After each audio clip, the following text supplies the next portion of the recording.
Jethro, the priest of Midian, Moses' father-in-law, heard of all that Elohim had done for Moses and for Israel his people, how YeHoVah had brought Israel out of Egypt. Now Jethro, Moses' father-in-law, had taken Zipporah, Moses' wife, after he had sent her home, along with her 2 sons. The name of the one was Gershom, for he said, "I have been a sojourner in a foreign land," and the name of the other, Eleazar, for he said, "The Elohim of my father was my help, and delivered me from the sword of Pharaoh." Jethro, Moses' father-in-law, came with his sons and his wife to Moses in the wilderness where he was encamped at the mountain of Elohim. And when he sent word to Moses, "I, your father-in-law Jethro, am coming to you with your wife and her 2 sons with her," Moses went out to meet his father-in-law and bowed down and kissed him. And they asked each other of their welfare and went into the tent. Then Moses told his father-in-law all that YeHoVah had done to Pharaoh and to the Egyptians for Israel's sake, all the hardship that had come upon them in the way, and how YeHoVah had delivered them. And Jethro rejoiced for all the good that YeHoVah had done to Israel, in that he had delivered them out of the hand of the Egyptians. Jethro said, "Blessed be YeHoVah, who has delivered you out of the hand of the Egyptians and out of the hand of Pharaoh, and has delivered the people from under the hand of the Egyptians. Now I know that YeHoVah is greater than all gods, because in this affair they dealt arrogantly with the people." And Jethro, Moses' father-in-law, brought a burnt offering and sacrifices to Elohim, and Aaron came with all the elders of Israel to eat bread with Moses' father-in-law before Elohim. The next day Moses sat to judge the people, and the people stood around Moses from morning till evening. When Moses' father-in-law saw all that he was doing for the people, he said, "What is this that you are doing for the people? Why do you sit alone, and all the people stand around you from morning till evening?" And Moses said to his father-in-law, "Because the people come to me to inquire of Elohim. When they have a dispute, they come to me and I decide between one person and another, and I make them know the statutes of Elohim and his laws." Moses' father-in-law said to him, "What you are doing is not good. You and the people with you will certainly wear yourselves out, for the thing is too heavy for you. You are not able to do it alone. Now obey my voice. I will give you advice, and Elohim be with you. You shall represent the people before Elohim and bring their cases to Elohim, and you shall warn them about the statutes and the laws, and make them know the way in which they must walk and what they must do.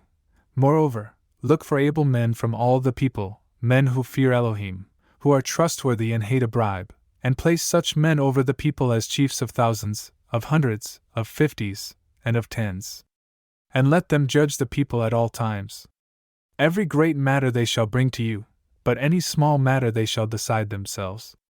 So it will be easier for you, and they will bear the burden with you. If you do this, Elohim will direct you, you will be able to endure, and all this people also will go to their place in peace." So Moses listened to the voice of his father-in-law and did all that he had said.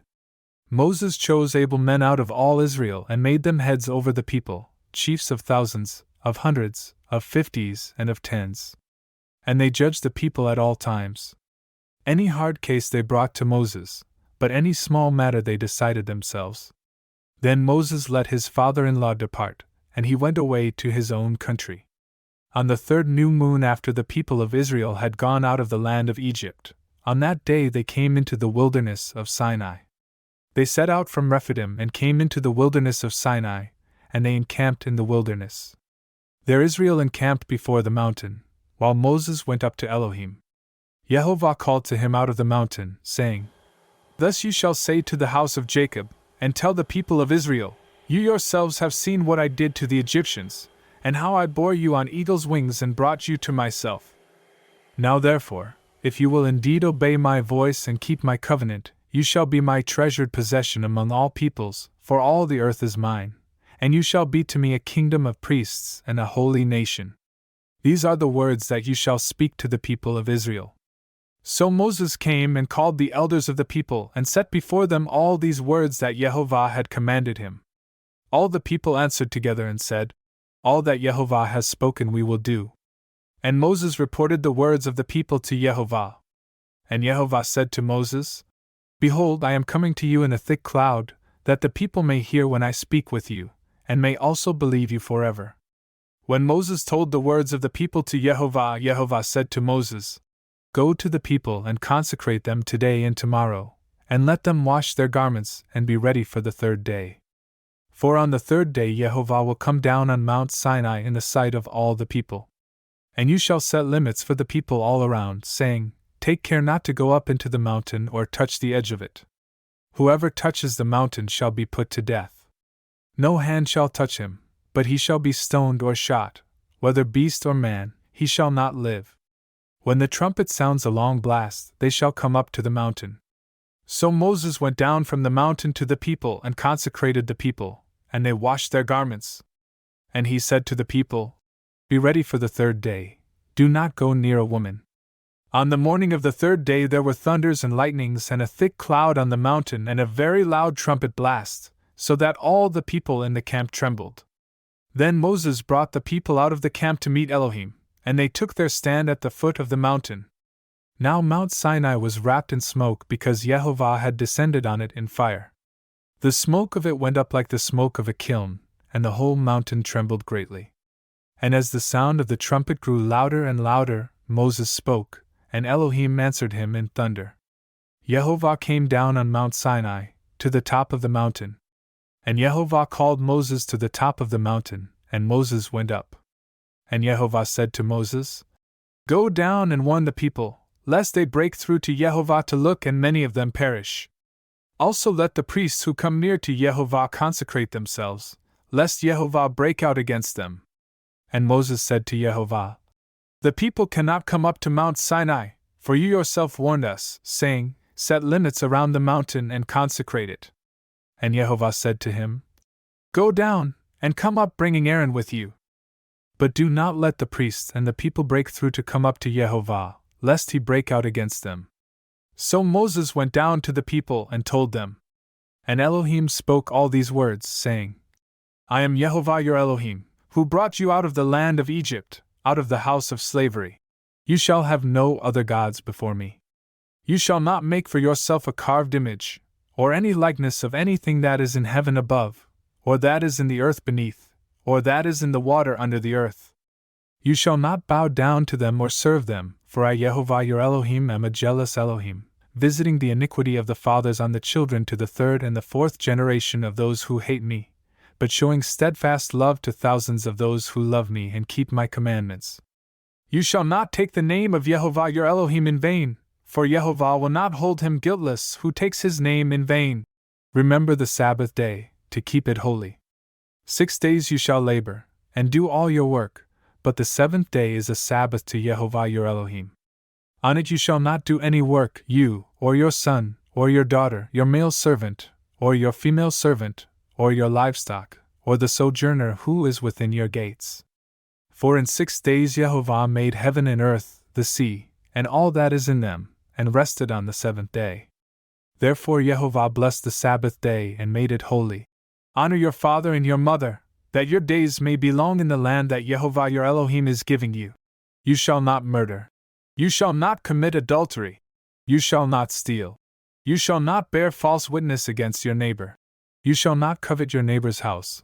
You shall not covet your neighbor's wife, or his male servant, or his female servant, or his ox, or his donkey, or anything that is your neighbor's.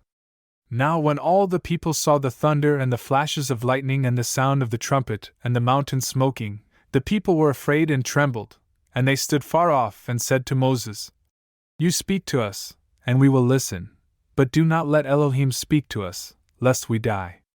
Moses said to the people, "Do not fear, for Elohim has come to test you, that the fear of him may be before you, that you may not sin."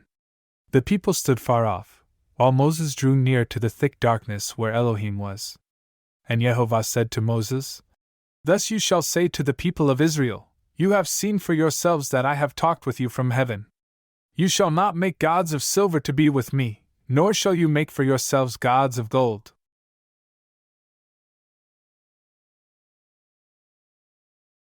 In the year that King Uzziah died, I saw the Adonai sitting upon a throne, high and lifted up, and the train of his robe filled the temple.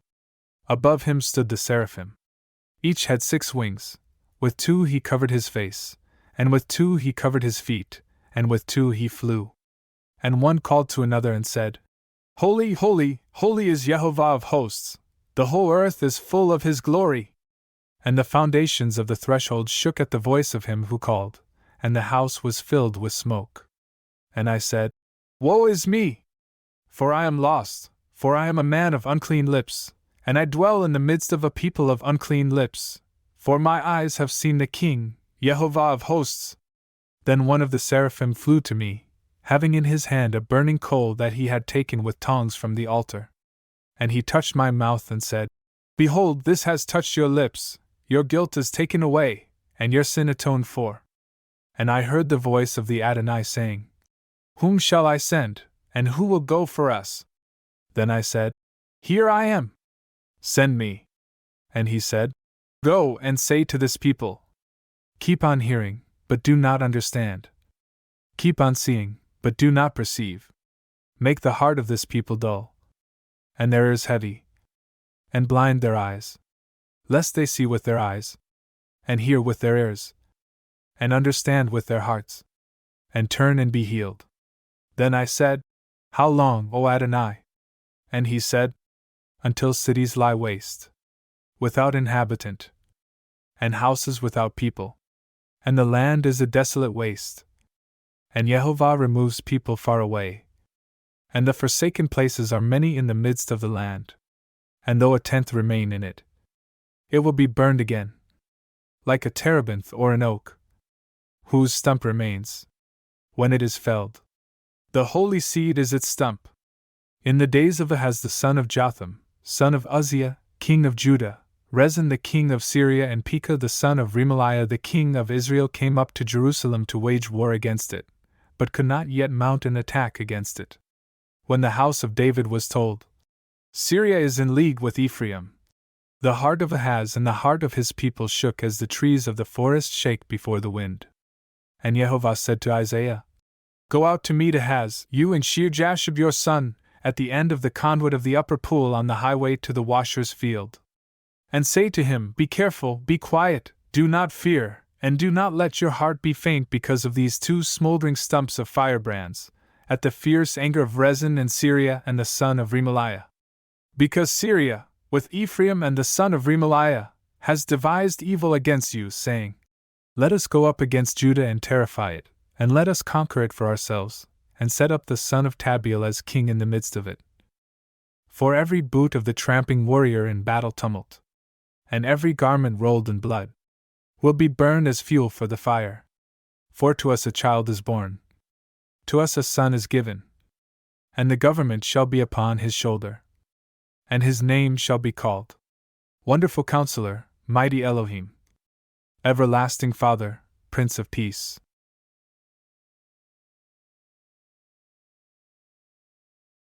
And behold, a man came up to him, saying, Teacher, what good deed must I do to have eternal life? And he said to him, Why do you ask me about what is good? There is only one who is good. If you would enter life, keep the commandments. He said to him, Which ones?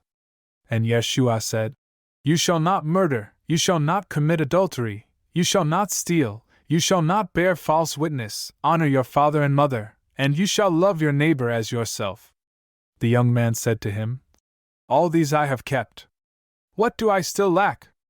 Yeshua said to him, If you would be perfect, go, sell what you possess and give to the poor, and you will have treasure in heaven, and come, follow me.